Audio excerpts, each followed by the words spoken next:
A lot of people have joined Healed Being. It's the program that I run for emotionally abusive people who want to change. And it's not because they're bad people. It's actually because they're good people who have poor coping mechanisms, don't know how to regulate or control their emotional triggers, and really want to stop hurting those they love. If this is something that you think you may need, head over to healedbeing.com and sign up for the free trial, healedbeing.com. Welcome to the Overwhelmed Brain, where you'll learn to make decisions that are right for you so that you can create the life you want now. Hey, this is Paul Coliani, and I'm here to help you learn to deal with difficult people, tackle life's challenges without compromising who you are, and navigate through the problems. Navigate through all the challenges we have in life. And that's the thing I do every week. I'm so glad you're here. This show consists of my personal opinions and is meant for informational purposes only. Always take a professional for your mental health and well-being. And I'm just going to start right off and say to the person who wrote and said that her husband cheated on her with a much, much older woman, I'm going to tell you this. I'm not going to read her message. I'm not going to tell you what she wrote in the email. I'm just going to say that what she did say, what I can share with you, is that she wants to get past it. She wants to get over it. She wants to get past this, these feelings and these emotions and these thoughts that she's having. And he has cut off ties, feels guilty, feels awful, doesn't know why he did it, stopped drinking. He's made every possible change that I think you can make after some sort of regretful behavior. Do I believe he's regretful? It sounds like he is. I can only assume he is from what she described, but of course I don't know. But this is part of the problem when it comes to infidelity, is you really don't know how regretful they are, because why did they do that in the first place? So there's a conflict in your mind when somebody betrays you, when somebody cheats on you. And that conflict is, why would they cheat on me if they loved me? Why would they cheat on me if they were an honest person? And then when it's found out, whether they admit it or they're caught or whatever, then the conflict is, they can't be an honest person. Therefore, how can I believe that they regret it? It's not honest what they did. Their cheating is not honest. It's a betrayal, and they hid the facts. They hid the truth. So therefore, why should I believe them now? That's the conflict. And so it's very difficult to get past a conflict like that, that inner conflict that is fighting. You have these two thought processes fighting with each other inside of you. One thought process is, yeah, but he's so sincere and he loves me. And the other thought process is, yeah, but he betrayed me. And I'm sure there may be other thought processes going on there. Why did this happen? What did I do wrong? There's another one. Another fight, another conflict inside yourself. What did I do that caused this?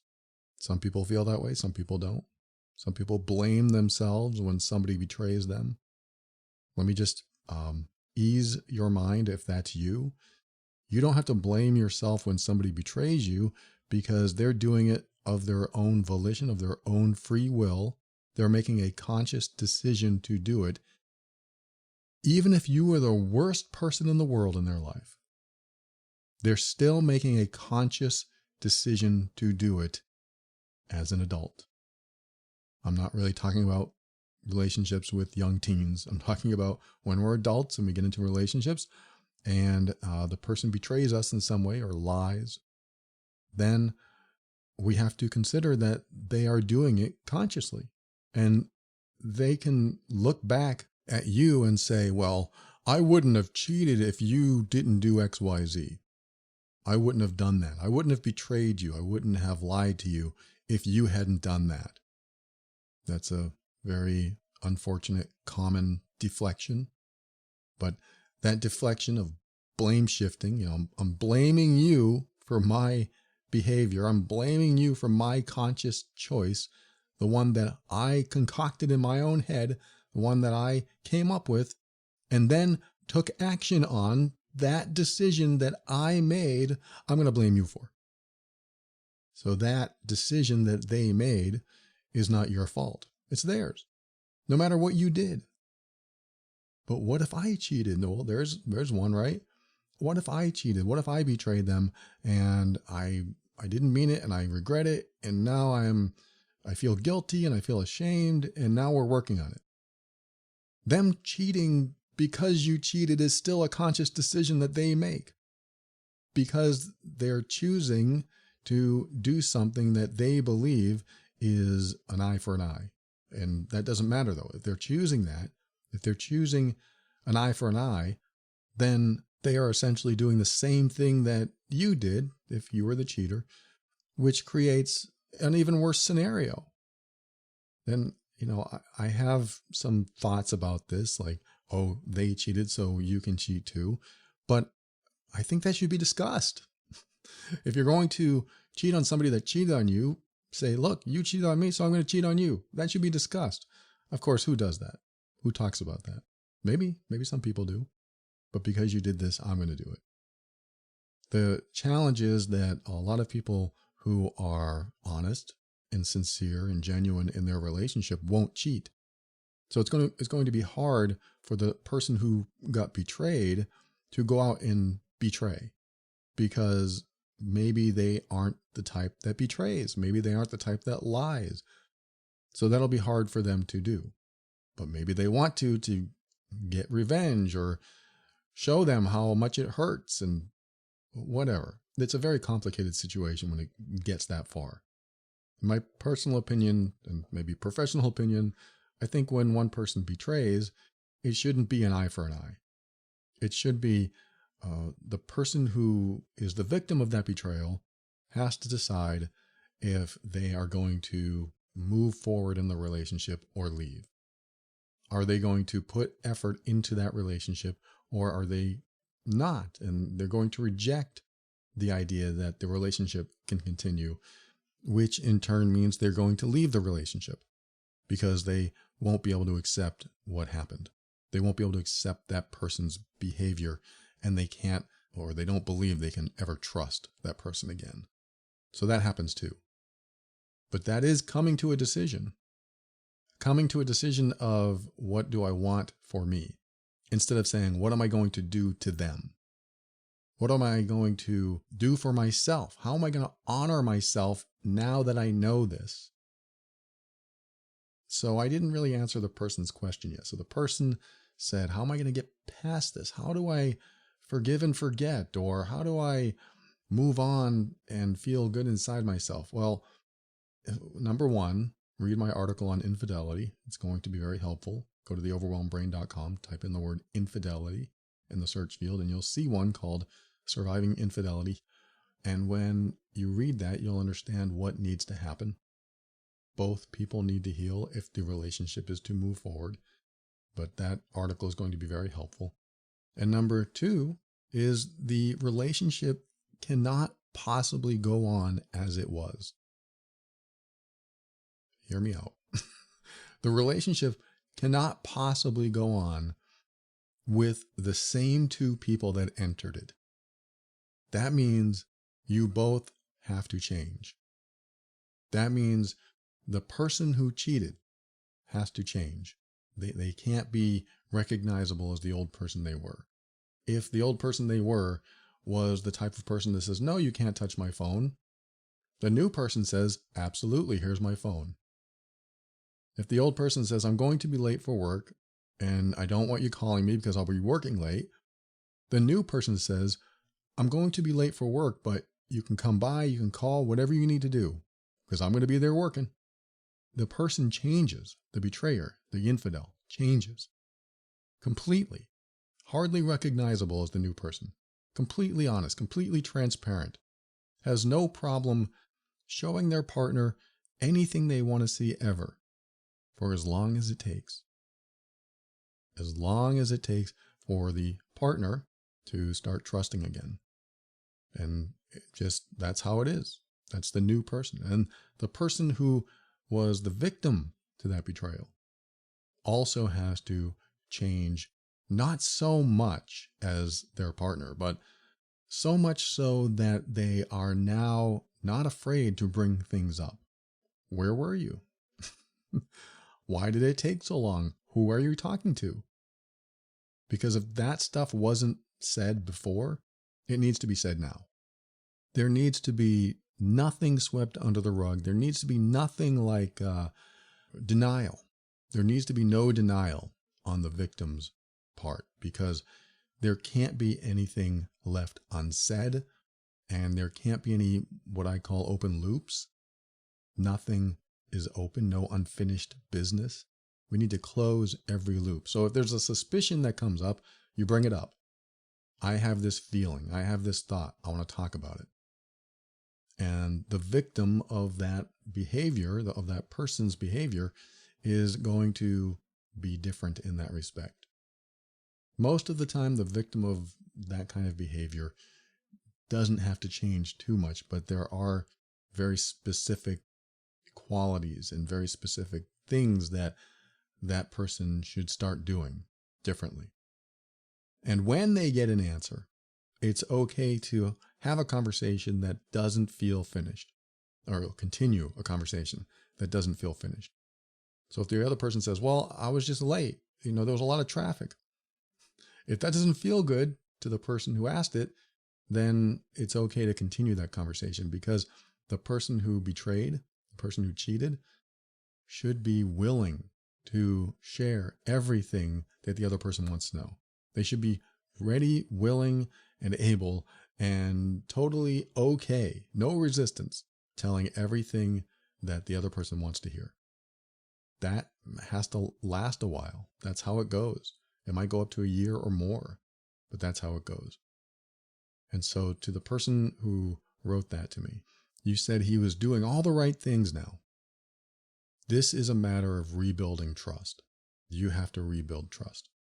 And in order to rebuild trust, you need to see the good behaviors, the positive steps forward, the change in behaviors, the change in what they do over and over and over again. You need to see it for yourself so that you can finally tell yourself, yes, I'm starting to see that they really are serious and they really feel bad and they regret it, and their promises of never doing it again and them cutting off contact is exactly what I need.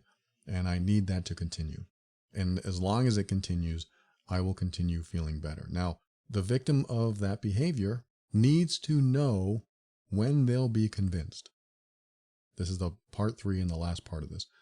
The victim of betraying behavior, where the betrayer now says, I'm sorry, I'm ashamed, I feel bad, and they mean it. They've apologized and they mean it. And they want to work on the relationship, and you want to work on the relationship. The victim of that behavior needs to know what it takes to be convinced. And what I mean by that is, how many times do you need to see XYZ behavior before you're convinced? That is a great question, because if you don't have the answer, you'll be stuck in limbo. The answer might be, I need to see it at least 100 times. I need to know that if he hands his phone over 100 times with no resistance, I can finally start trusting him again.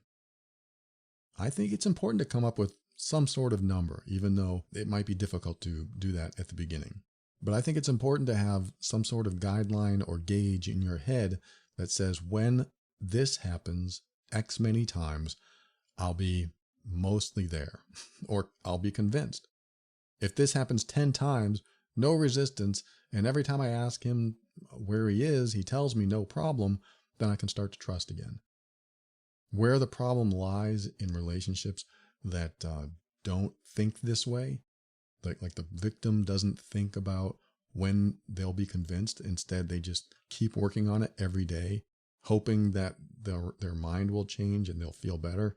What ends up happening often, not always, but what ends up happening is that the victim doesn't know when to stop doing what they're doing. So if the victim sees that their partner turned up as trustworthy with no resistance and being honest and transparent, if they don't think, well, next time I'll feel better, or in 20 more times I'll feel better. If they don't think that way, then they may never get there. They may never get to the point where they start to trust again. So I think that's important to know your limits, know how many times you need to see something before you believe it. I mean, like caring for an animal. How many times do you need to pet it before you know it's not going to bite you? I'll use that analogy. Sometimes we get a rescue dog or something, and that rescue dog may have been hurt or abused, and we don't know where it is inside its head, but how many times can we pet it before we finally trust that it trusts us so that it doesn't bite us? That is a good way to look at it. If you say, well, if I do it 50 times, then I'll probably feel pretty safe. I'll be able to have recognized all the nonverbal signals, and I'll be able to see the dog's reaction and his mannerisms, and I won't be afraid after, so many times. I mean, it doesn't have to be an exact number. It just has to be in the back of your head. Like, okay, last time I did this, this is the reaction I got. This time I do this, this is the reaction I get. I wore this perfume and he didn't get, crazy on me. And I'm just going through the motions until I can trust this dog will not hurt me. Now, that doesn't mean it won't hurt anyone else, but it is a good gauge for you so that you know when it's time to completely trust. Doesn't mean that a wild animal or a hurt animal will never attack or something like that. It happens, but we have to do our best going forward with trust, because otherwise we'll just be skittish all the time or paranoid. And this is the same thing in relationships. If you're in a relationship with someone, it's no fun being skittish or paranoid or worried all the time that they're going to do something that you don't like or will be against the boundaries of the relationship. It's no fun. We don't want to live like that. So that's why it's helpful to think in a way where you consider what will be enough before you can say, I now trust this person. That doesn't mean the trust is all the way at 100%. But if you can get to a point where it's pretty high and you can feel good about yourself and you can feel good with them, then I think you can move on to the next phase of the relationship. And again, the relationship isn't the same as it was. It cannot be. I see this in emotionally abusive relationships where the emotionally abusive person comes back into the relationship and everything is hunky-dory for 2 months. And then suddenly the old behavior comes back. And not only does the old behavior come back, but the old reactions to that behavior come back too. The victim of those behaviors starts to have all those old reactions again, and nothing changes. I mean, it goes back to the way it was, and now you're back to square one again in the same situation. That's why both people need to change. Because if the victim sees the old behaviors coming out, something needs to be said, or the victim needs to do something else with their life. Make changes that don't include someone that believes they're allowed to do those things in the relationship. So I hope this helps the person that wrote to me, and I know it's difficult. It's very difficult. I don't know how I could handle my partner cheating on me. I wouldn't. Just listen to what I say. Don't do what I do. I wouldn't be able to handle it because, well, let me put it this way. We've built a lot of trust with each other. We've talked about everything. We've been transparent with each other. We've been very honest about everything. And so when that happens and you have that kind of trust and you believe that it couldn't get any better as far as communication and connection, and then suddenly one person cheats when you have everything that good, that's very difficult to get past. Some people can do it. I don't know if I could. I don't know if I could get past if she did that, because how much more could I possibly trust her than I do now? That would be difficult. And people have written to me and said, I had a great relationship and I cheated and I don't know why. And I wanted to ask her more about that, and she never wrote back. If you're out there, I want to know. I want to know more about that, because when you have a great relationship and you cheat, that is a unique situation. And that relationship may or may not survive depending on the other person. I believe that my partner, my fiance and I talk about all this stuff. So if a problem comes up, and this was established early on in the relationship, if a problem comes up in the relationship, we talk about it. It cannot linger. It cannot be an open loop. It cannot be an unfinished conversation. It has to be complete. Otherwise, it can fester. It can turn into destructive behavior later on, destructive to our psyche, to the relationship itself, to our connection. It needs to be resolved. Are we successful all the time? I can't think of a single incident that we haven't resolved, because we have to come to a point where it's not an interference in the relationship. That doesn't mean we agree on everything. It just means it cannot interfere with the relationship. That might mean, hey, I don't agree with you there, and I definitely have a different opinion, but it doesn't interfere with my love for you, and it doesn't interfere with her love for me, our support of each other, and even our support of our own beliefs doesn't interfere. Now, we're very lucky because we have a lot of similar beliefs and similar values, but there still are issues that come up. You know it and I know it. So it's important to not have any open loops like that. So again, thank you to that person who wrote that. I hope this helps.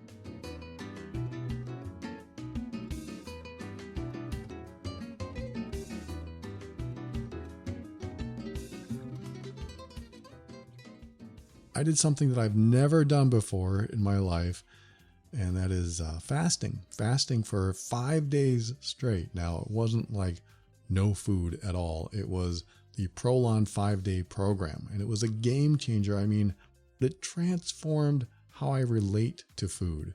With Prolon, I felt in control and proud of what I accomplished.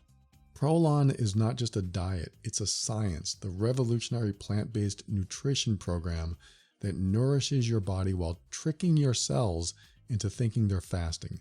Prolon supports healthy blood sugar and cardiovascular health and helps reduce abdominal fat. I did lose 5 pounds. It was great.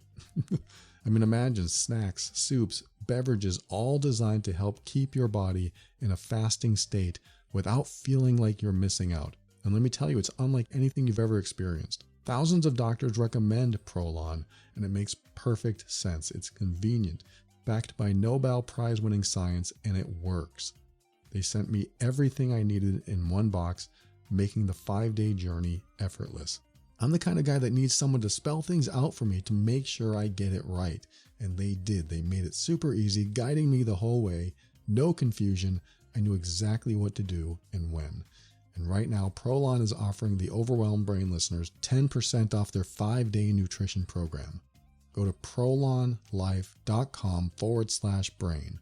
That's Prolon, Prolon, life.com/brain, and get this special offer. That's prolonlife.com/brain.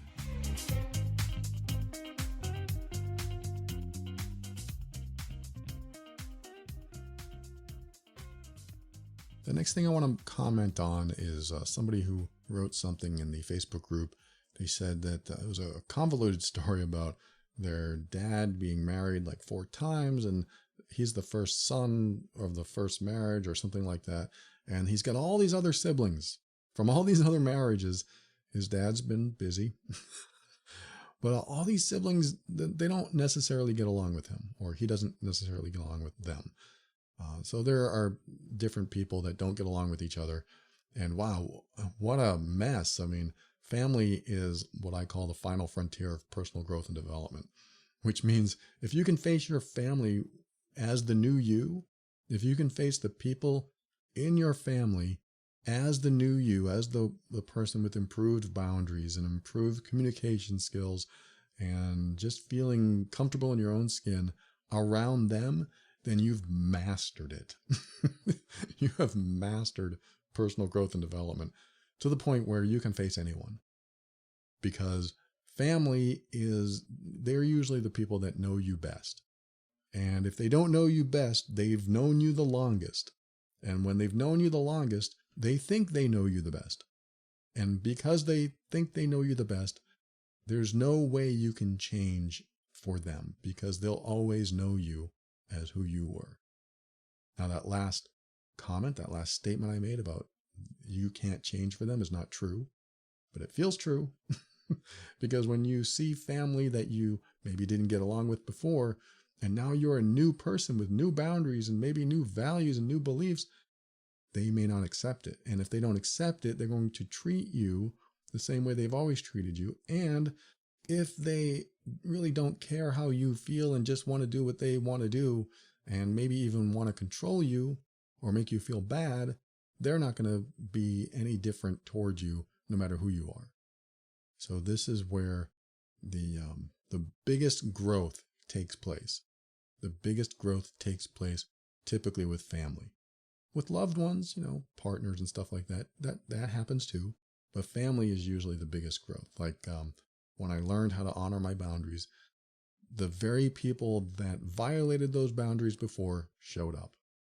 That's another thing that happens, is when you learn something new about yourself and you've improved yourself and evolved in some way, someone will show up to challenge it. And it won't be easy. It was never easy for me when someone showed up and challenged my personal growth and development. When they challenged how good I felt about myself and how good I felt being who I was, the challenge was always very difficult. The challenge was always very difficult because you have history. And when you have history, you're more likely to regress. You're more likely to step back into an earlier version, an earlier form of yourself. And if you step into that form, you're more likely to react or respond the way you used to. I like what Eckhart Tolle said. He said, you really, and I'm very much paraphrasing this, might be screwing it all up, but he said something like, when you can meet your ex, or maybe even a family member that you've had a lot of issues with and a lot of history with, if you can meet them with no history, then you're really present-minded, you're really in the moment, and you are going to have a much different conversation than if you make the meeting all about your history. Oh, we've had all these hard times. Our conversation is going to have a foundation of all those hard times. And because of that, it could spiral downward quickly. So how do I talk to someone with no history? How do I speak to them as if all the bad blood between us didn't happen? It's very difficult. I'm not saying sometimes it's not possible. I'm not saying it is. But I do believe there's a way to get through circumstances like that. With the person who wrote, he said that he has all these siblings from different families. Not all of them get along. But his dad, I think he had a heart attack. And he wants to go see his dad, but he doesn't want to any trouble from the siblings. So I'm not sure if I should go see my dad or not. I don't know what to do. And this is where present moment, present mindedness can be really helpful. This is what I would do. I would focus on what's important to me instead of what I'm afraid of, or what's important to me instead of what might be a problem. So when you think of your dad and being in the hospital, what's important to you? It's important that I see my dad. I really want to see my dad. That's the answer I believe he's going to give. That's important to me. But the big but in there is my siblings might be there. They might cause a ruckus. They might be a problem. How do you stay present for your dad? Because that's your focus. You stay present for the person that is important to you. You show up with your focus on the person you want to see, because he may not be around. And if you didn't see somebody who may not be around because other people might have a problem with you, then your focus was on not causing problems instead of seeing somebody that you may not see again. Now, in his message, he did say his dad's improving, but we never know what's going to happen. We never know what is going to happen tomorrow. That's why it's more important, in my opinion, to focus on what's most important instead of focusing on what we're afraid of. This goes along the line of the question that I came up with a long time ago to ask myself, which was, What would I do if I had absolutely no fear of the consequences? When I ask that question, the truth I need to follow always comes out. That is the truth I need to follow. In fact, I would say for the most part, most of us, if we ask that question, what would I do if I had absolutely no fear of the consequences? Whatever comes out of your mouth is your truth, and your truth is usually the right way. That is the path. And, this isn't like I would rob a bank. We don't go there. We're going to an inner truth, something that we're usually afraid of happening, so we don't do it. Like we don't want to talk to that person, so we change our path. We change our direction, so we don't have to talk to that person. But what would we do if we had no fear of the consequences? Maybe I would talk to that person. Maybe I would just walk by that person and not give them a second thought because my primary focus is this other person. That's who matters. And this is how I stay present-minded. I remember that it's more important to do what's important, to be around the people that are most important, regardless of who's going to be there or what trouble's going to stir up. Now, this doesn't mean that I always make that decision. It doesn't mean that if I know my stepfather's going to show up at so-and-so's house, that I'm just going to automatically go there and just ignore him because I really don't want to see him. I really don't want to see that person. But it wouldn't stop me if there was something very important or someone very important that I wanted to see. Whether he's there or not doesn't matter because I want to see this other person, and that's where my focus will be.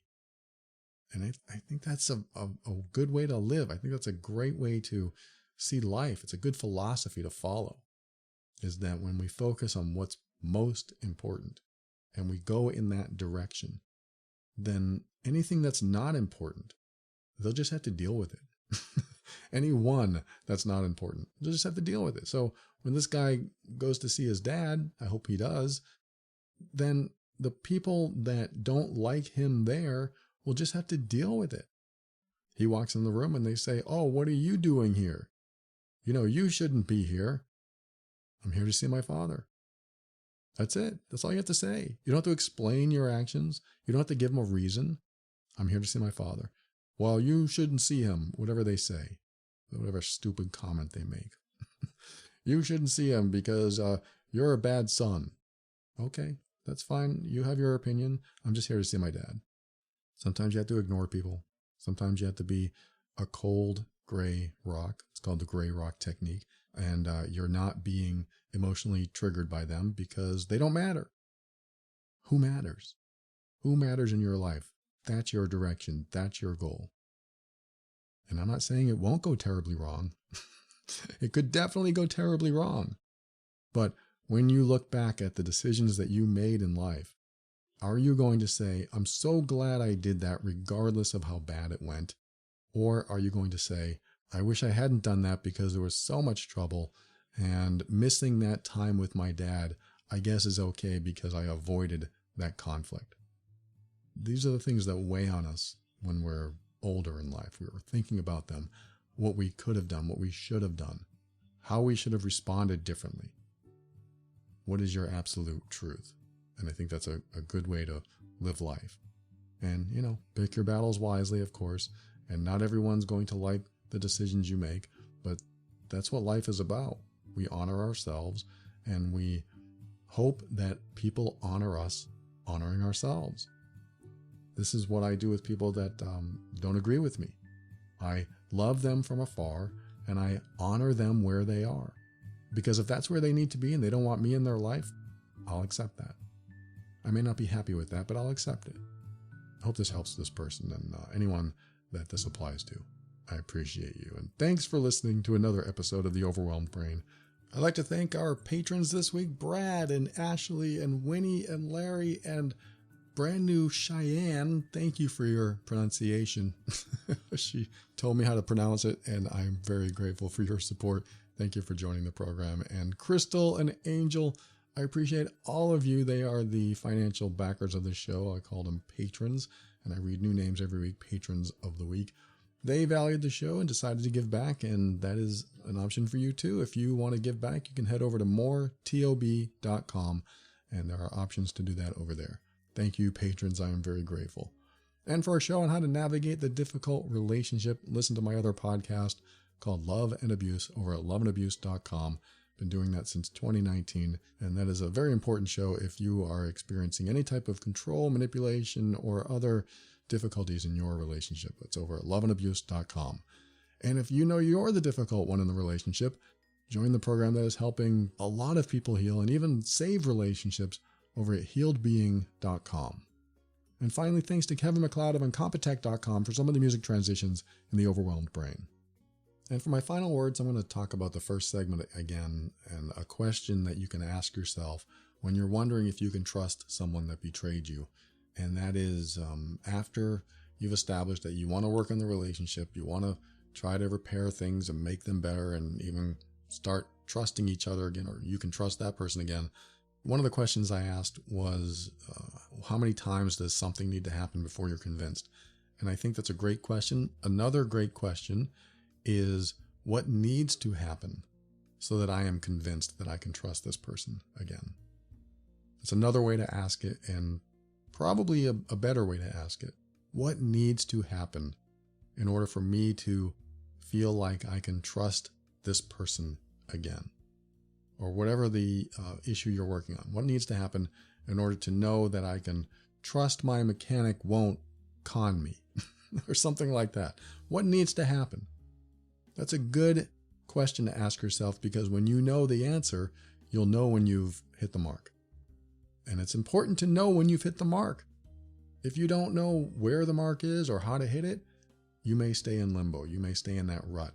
And being in that rut means the problems that you're having, or the bad feelings that you have, or the lack of closure, the indecisiveness, all of that may not go away until you know you've hit the mark. But if you don't know when that is or what that looks like, you may never hit it because you don't know what it is or what it looks like. So that's a good question to ask. That's something you can ponder about almost anything in life. Like, what needs to happen in order to know this is a good ham sandwich? You'll know it because you'll bite into it and it'll be delicious. Or if it's vegetarian, a meatless sandwich, whatever it is. Sometimes I run my own dilemmas in life through that question or questions like it, so that I know what to look for, and when it happens, I know I've achieved what I set out to do. Because when you know what the target is, it's easier to hit it. But if you don't know what the target is, you don't know where it is. Is it on that tree? Is it behind that tree? Is it on the ground? Does it even exist? We need to know. At least if you want closure, we need to know.